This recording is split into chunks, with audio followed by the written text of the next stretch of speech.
عمر رضی اللہ تعالیٰ عنہ روایت کرتے ہیں کہ زید بن سعانہ نامی ایک یہودی تھا جس کو حضور نے قرض دینا تھا۔ آقا کریم علیہ الصلوۃ والسلام دو جہاں کے مالک ہیں، لیکن حضور کا فقر اختیاری تھا۔ آقا کریم علیہ السلام کے گھر میں بسا اوقات کتنے دن چولہا نہیں جلا کرتا تھا۔ حضور ادھار لے کر کے لوگوں کی مصیبتوں کو بھی دور کرتے اور گھر کا چولہا بھی بعض اوقات ادھار لے کے گرم کرنا پڑتا۔ اعلیٰ حضرت فرماتے ہیں مال کے کونین ہیں گو پاس کچھ رکھتے نہیں، دو جہاں کی نعمتیں ہیں ان کے خالی ہاتھ میں۔ تو کہتے ہیں کہ ایک دن حضور علیہ السلام کی خدمت میں ایک شخص حاضر ہوا جس کا نام زید بن سعانہ ہے اور یہودی ہے، اور اس نے حضور علیہ السلام سے قرض کا تقاضا کیا، لیکن تقاضا اتنے سخت انداز سے کیا کہ اس نے حضور علیہ السلام کی قمیص کو پکڑ کے کھینچا بھی۔ تو حضرت عمر رضی اللہ تعالیٰ عنہ نے جب دیکھا تو بڑے گھور کے اس کی جانب دیکھا اور اس کو پیچھے ہٹاتے ہوئے کہا کہ تجھے شرم نہیں آ رہی کہ اللہ کے رسول کے ساتھ کیسے سلوک کر رہا ہے اور میں تیرے سامنے موجود ہوں؟ تو حضرت نبی رحمت صلی اللہ علیہ وسلم نے حضرت عمر کو کہا عمر مجھے تجھ سے اس بات کی توقع نہیں تھی، ذرا غور کیجئے حضور علیہ السلام کی اس سیرت کے انداز کو۔ ایک شخص آ رہا ہے اور حضور سے سختی کر رہا ہے، ابھی حضور کو قرض لٹانے کی جو تاریخ ہے اس میں بھی 4 دن باقی رہتے ہیں اور وہ ناجائز سختی کر رہا ہے۔ حضرت عمر رضی اللہ تعالیٰ عنہ نے جب اس کو گھورا اور سختی کی تو حضور علیہ السلام نے فرمایا عمر مجھے تیرے سے اس بات کی توقع نہیں تھی، تمہارا کام تو یہ تھا کہ مجھے حسن ادا کی تلقین کرتے کہ اچھے انداز سے قرض واپس کرو، اور اس کو جو ہے وہ نرمی کی تلقین کرتے، اور پھر آقا کریم علیہ السلام نے فرمایا اس کا قرض ادا کر دو، اور اے عمر جو تم نے اس کو گھورا ہے اس کے بدلے میں 20 وسق زیادہ کھجوریں بھی تم اس کو دو گے۔ تو زید بن سعانہ نے جب حضور علیہ السلام کی اس سیرت اور اس کردار کو دیکھا اور حضرت عمر رضی اللہ تعالیٰ عنہ 20 وسق اس کو کھجوریں دے رہے تھے، تو اس نے حضرت عمر کو بتایا کہ میں یہودی ہوں اور میں نے تورات کے اندر نبی آخر الزماں کی شان اور عظمتوں کے بیان کو پڑھا ہے، یہ بات ابھی رہ گئی تھی، باقی ساری نشانیاں میں نے حضور میں دیکھ لی تھی، اب یہ نشانی رہ گئی تھی، آج میں نے یہ بھی دیکھ لی، اور پھر وہ حضور کی خدمت میں حاضر ہو کر اسلام کے دائرے میں داخل ہو کر حضور کا عبدی غلام بن جاتا ہے۔ تو یہ انداز حضور علیہ السلام کی سیرت کا زمانے کو حضور علیہ السلام کے قریب کرتا ہے۔ میرا رب خود کہتا ہے لو کنت فظا غلیظ القلب لانفضوا من حولک، اے محبوب اگر تو ترش مزاج اور تنگ دل ہوتا تو اتنے لوگ تیرے گرد کبھی بھی جمع نہ ہو پاتے۔ کچھ ان کے خلق نے کچھ ان کے کردار نے کر لی، مسخر ساری دنیا شہ ابرار نے کر لی۔ حضور علیہ السلام کے پیار نے زمانے کو اس قدر قریب کر دیا کہ وہ حضور علیہ السلام پہ جانے قربان کرنے کے لیے ہمہ وقت مستعد اور فعال رہتے تھے۔ جتنا پیار انہوں نے حضور سے کیا ہے کائنات میں اس کی دوسری کوئی مثال نہیں ملتی ہے۔ ایک شاعر کہتا ہے اپنے محبوب کا ذکر کرتے ہوئے، وہ کہتا ہے حافظ شیرازی نے غالباً کہا ہے کہ میرے جیسا محب زمانے میں کوئی نہیں، اس لیے کہ تیرے جیسا زمانے میں محبوب بھی تو کوئی نہیں۔ اگر صحابہ جیسا عاشق تمہیں زمانے میں نہیں ملتا تو محبوب جیسا کوئی صورت و سیرت میں حسین بھی تو زمانے کے اندر تمہیں نہیں ملے گا۔ حضرت سیدنا انس کے لفظ کان رسول اللہ صلی اللہ علیہ وسلم احسن الناس، حضور لوگوں میں سب سے زیادہ حسین ہے۔ اور دوسری بات کان رسول اللہ اجود الناس، حضور سب سے زیادہ سخی ہیں۔ ایک شخص حضور کی خدمت میں حاضر ہوا اور اس نے سوال کیا، 2 پہاڑوں کے درمیان جتنی جگہ ہوتی ہے اتنی بکریاں تھیں حضور کے پاس، حضور نے ساری اس کو عطا کر دی۔ وہ واپس جا کے اپنی قوم سے کہنے لگا کہ محمد عربی ایسا شخص ہے اتنا عطا کرتا ہے کہ پھر کمی کا شائبہ ہی باقی نہیں رہتا۔ تیسری بات حضرت انس فرماتے ہیں کان رسول اللہ صلی اللہ علیہ وسلم احسن الناس واجود الناس واشجع الناس، کہتے ہیں کہ حضور جتنے دلیر تھے جتنے بہادر تھے، کائنات کے تر اتنا بہادر ہم نے کوئی نہیں دیکھا۔ مولا کائنات فرماتے تھے جب جنگ کی بھٹی گرم ہوتی تو ہم دیکھتے کہ سب سے آگے بڑھ کر حملہ کرنے والے محمد عربی ہی ہوا کرتے تھے، اور ہم حضور علیہ السلام کی اوٹ میں ہوا کرتے تھے۔ آقا کریم علیہ السلام نے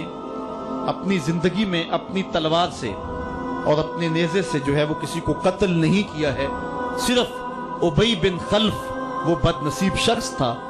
جس نے کہا تھا کہ میں نے گھوڑا رکھا ہے جس کو 16 رتن مکئی کے دانے روز ڈالتا ہوں اور اس گھوڑے کے اوپر سوار ہو کے میں آؤں گا اور اے محمد معاذ اللہ آپ کو شہید کر دوں گا، تو حضور علیہ السلام نے فرمایا اللہ نے چاہا تو میں تجھے قتل کروں گا۔ اور پھر غزوہ احد کے موقع پہ جب وہ آیا، کہنے لگا کہ میرا راستہ چھوڑ دو، اور پھر وہ گھوڑا لے کر کے آگے بڑھا۔ صحابہ آگے بڑھنے لگے تو حضور نے فرمایا پیچھے ہٹ جاؤ۔ حضرت حارث بن سما سے حضور نے چھوٹا سا نیزہ لیا اور آگے بڑھ کے اللہ کے محبوب علیہ السلام نے اس کے گلے کے قریب اس کا ہلکا سا کچوکا دیا اور چھوٹا سا زخم اس کی گردن پہ لگا تو وہ بھاگتا تھا اور چیختا تھا اور کہتا تھا کہ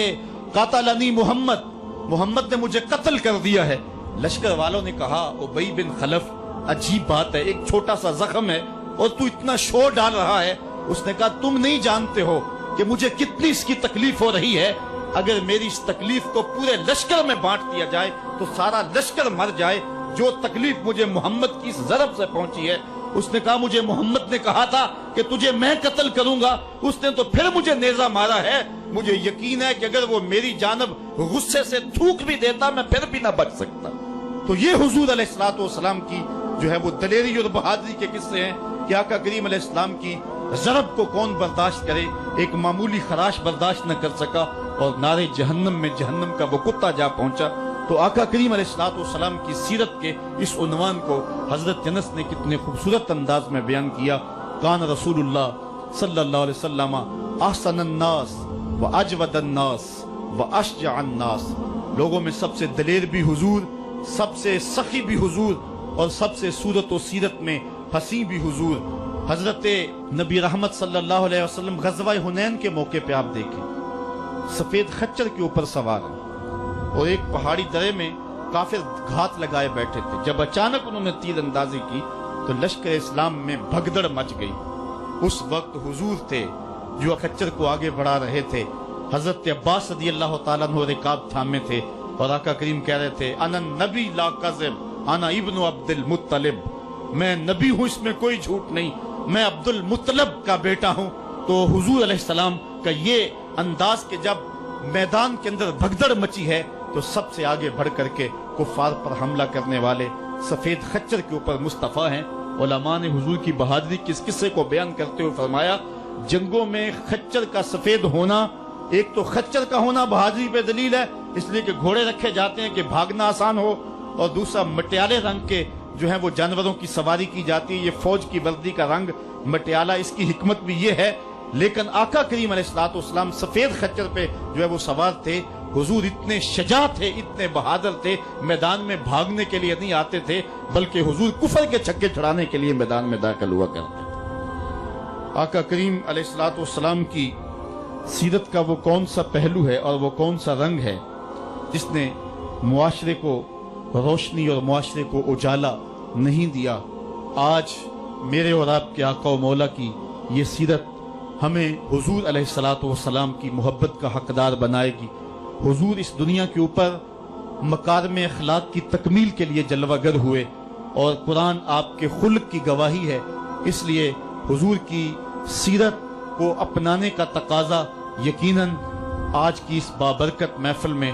آج کا یہ اجتماع ہم سے کر رہا ہے۔ ہم اپنی زندگی کو اور طرز حیات کو حضور کی سیرت کے سانچے میں ڈھال کر کے زندگی کی ایک ایک سانس اور ایک ایک لمحہ حضور کے نام پہ گزار دیں گے۔ اور آقا کریم علیہ السلام نے جس انداز سے اپنا خوبصورت زمانہ اور حیات ظاہری کا وقت گزارا اور ہمارے لیے روشنی چھوڑی، وہ قیامت تک آنے والی نسلوں کے لیے ایک اجالا ہے۔ امت مسلمہ بھانج نہیں ہے کہ اس کو عبادات کا طریقہ کسی اور جگہ سے لینا پڑے اور حسن اخلاق کسی اور جگہ سے لینا پڑے،